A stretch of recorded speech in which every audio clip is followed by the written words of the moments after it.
ainda, mas que bombou, foi a atuação do Cruzeiro contra a Chapecoense. Já ouvi os companheiros, ouvi ontem uma fantástica mesa redonda, parabéns a vocês pelas análises, super legal de acompanhar, com muita informação, com muita opinião, cada vez mais marcado o nosso domingo com as mesas redondas aqui da Itatiaia. Mas Paulo Pessolano, Alexandre Simões, você disse mais cedo no Rádio Esportes, para você a grande novidade do futebol brasileiro neste ano de 2022 é Paulo Pessolano. Você tem receio de que o Pessolano aparecer muito, pode vir aí time da Série A e aquelas propostas, e o Pessolano tem um momento Wagner Mancini, Simões? Boa noite. Boa noite, Léo. Boa noite, Natália, Edu, Romano. Ô, Léo, isso é uma coisa do mundo do futebol, né? Com certeza, né, em algum momento ele vai entrar no radar de algum clube brasileiro. Né? Isso já aconteceu com o Vojvoda do Fortaleza, Sim, que teve no radar de outros clubes. Corinthians, e preferiu permanecer. Eu acho que o Pessolano tem até esse perfil, né? Mas a gente tinha o Cruzeiro começou a Série B de uma forma instável, né? Não que porque ganhou da Chapecoense da maneira que foi, que está tudo certo, não. Mas eu disse também no Rádio Esportes, o Cruzeiro na Série B do ano passado levou 10 rodadas para chegar aos 10 pontos. Agora precisou de 5. Está no G4 pela primeira vez na história em mais de 80 rodadas de Série B. E além disso, tem um outro ponto, Léo. Domingo que vem, 4 da tarde, no Independência, a gente vai ter o maior jogo da história da Série B do Campeonato Brasileiro. Maior jogo da história da Série B? Da história de toda a Série B, desde 71, quando o Vila Nova ganhou a primeira Série B da história. O Cruzeiro e Grêmio é o maior confronto que a Série B já teve em toda a sua história. Em toda a sua história. A gente já teve Cruzeiro e Vasco, já teve Palmeiras e Botafogo, já teve Cruzeiro e Botafogo. O maior confronto, se a gente for pegar em quantidade de títulos, em representatividade em competições nacionais e internacionais, é este Cruzeiro e Grêmio de domingo. E para o Cruzeiro é muito importante ir para uma partida desse tamanho com confiança. E tudo o que a vitória sobre a Chapecoense sábado lá na Arena Condá fez foi dar confiança a esse time do Cruzeiro. Né? Com muita confiança, Edu Panzi, mais uma vez o Pessolano colocou os 3 zagueiros. E quebrando já uma estigma que a gente bate aqui, fala todas as vezes, né, de que jogar com 3 zagueiros não significa ser defensivo. Pelo contrário, pode ser muito mais ofensivo. Chegou para ficar o esquema com 3 zagueiros no Cruzeiro, Du? Boa noite. Um abraço, Léo, quem tá ligado na Tona do Bate-Bola. Acho que momentaneamente, sim. Encaixou bem, o Cruzeiro fez 2 jogos mais seguros, foi superior aos adversários. Eu só vou descer alguns pés de altura, porque eu acho o Pessolano um ótimo treinador, um grande trabalho, mas daí a grande novidade do futebol brasileiro, eu acho muita coisa. Mas como treinador, qual outro? Acho muita coisa ainda pro Pessolano. Tá, mas qual outro grande trabalho de um treinador que chegou agora e que a gente pode dizer que é uma grande novidade? Porque o Cruzeiro a gente precisa analisar diante da carência de qualidade técnica que ele tem e pelo que o time produz. Não, mas eu né? não A gente acho... não pode chegar e falar assim, a gente não pode comparar, por exemplo, Atlético e Cruzeiro. São realidades totalmente diferentes. É que eu não acho que ainda é um grande trabalho. O Pessolano ficou atrás do Atlético na primeira fase do Mineiro, perdeu do Remo da Série C na Copa do Brasil. Então tem uns efeitos, tem uns problemas. O que não apaga o bom trabalho que ele está fazendo até aqui. É o melhor Cruzeiro dos últimos 2 anos, sem dúvida nenhuma. E algo que eu já falei aqui, eu acho que esse elenco do Cruzeiro, em termos de nomes, ele é inferior aos dos 2 últimos anos. E o Pessolano está fazendo um bom trabalho com menos do que os outros treinadores tinham. Só que ele tem organização no clube, né? Fora de campo, o Cruzeiro hoje é um clube organizado. É mais fácil trabalhar assim do que com 6 meses de salários atrasados. Mas o trabalho é muito bom e ele tem uma leitura muito boa do que está dando certo, do que tem dado errado.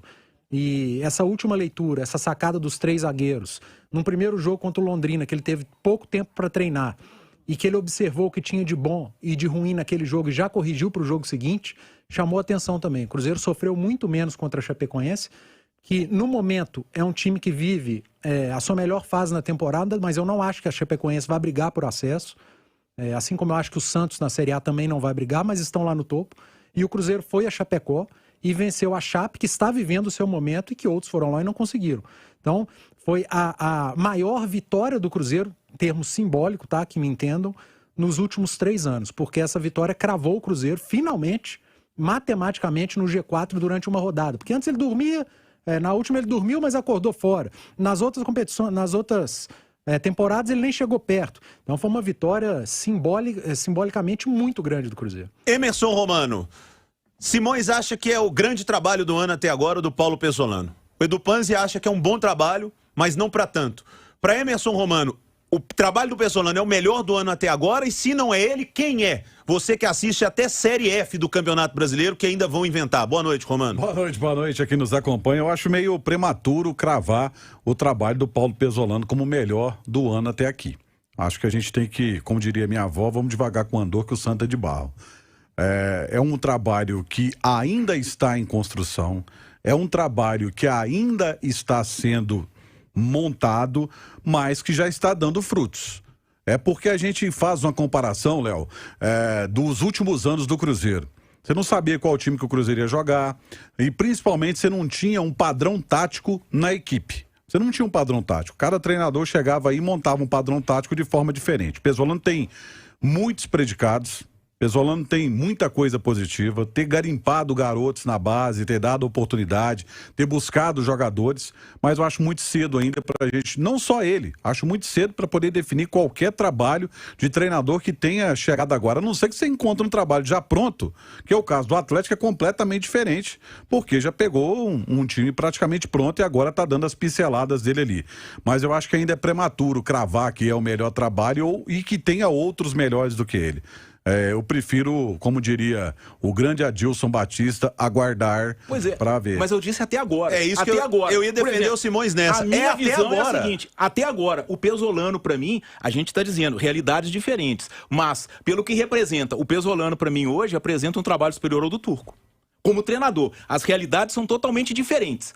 O Cruzeiro tem uma maneira de jogar. O Cruzeiro evoluiu com o trabalho do Pezzolano. O Atlético, na minha visão, e a gente está pegando ainda um cenário pequeno em relação ao Turco, por exemplo, regrediu. A gente vai falar disso mais pra frente, mas até agora, para mim, o treinador que apresentou mais resultado no futebol brasileiro, e nós estamos no início de maio, dia 2, foi o Pezzolano. Eu não vejo outro que tenha apresentado. Já começa errado quando compara o trabalho de um com o outro. Não estamos comparando o trabalho de um com o outro. Eu estou dizendo, não dá para comparar, eu só estou dizendo o seguinte... Não dá para dizer que um é melhor ou pior. Não estou dizendo que é melhor ou pior. Eu estou dizendo que, para mim, o melhor trabalho até dia 2 de maio é o do Pezzolano, entre os treinadores no futebol brasileiro. A novidade que apareceu é o Pezzolano. Não, mas é a opinião. A novidade, eu não estou dizendo que é o melhor trabalho, eu estou dizendo que a novidade do futebol brasileiro é o Pezzolano, até porque eu não o conhecia. Novidade é outra coisa. Sim, mas em cima disso. Aí novidade é outra coisa. Mas aí são outros 500. Até em cima de melhor trabalho. Isso aqui.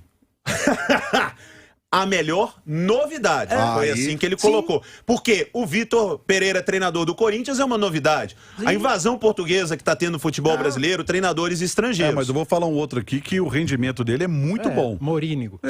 Muito bom. Muito bom. Série A. Também no Curitiba. É verdade. Baita um trabalho. É uma ótima lembrança. Agora eu vou chamar quem vai resolver a discussão. Natália Fiuza.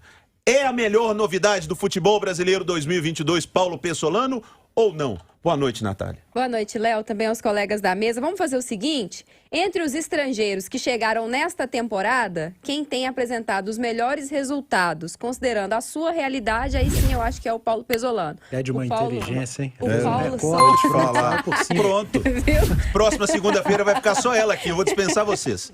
Acho que considerando o Paulo Souza, o Gustavo Pereira, o Pezzolano, o Turco, a realidade de cada um, os desafios de cada um, o que tem à disposição cada um deles, porque, claro, Paulo Souza, o Pereira e o Turco têm material humano de muito mais qualidade que tem o Pezzolano para trabalhar. Então, acho que considerando os gringos que chegaram nesta temporada, quem tem mais enchido os olhos até agora, pelo que faz dentro da sua realidade, é o Paulo Pezzolano. Aqui, esses três aí, eles têm jogador que não fica no banco, que seria titular no Cruzeiro. Mas aí... É por isso que não dá para comparar. Pois é, e se for fazer algum tipo de comparação, mais pra frente com o Luiz Castro no Botafogo, chegou agora, e que não tem tantos jogadores assim também. Aí vai dar para fazer, se for para fazer comparação, para fazer uma comparação de gringo. A comparação real a gente só vai ter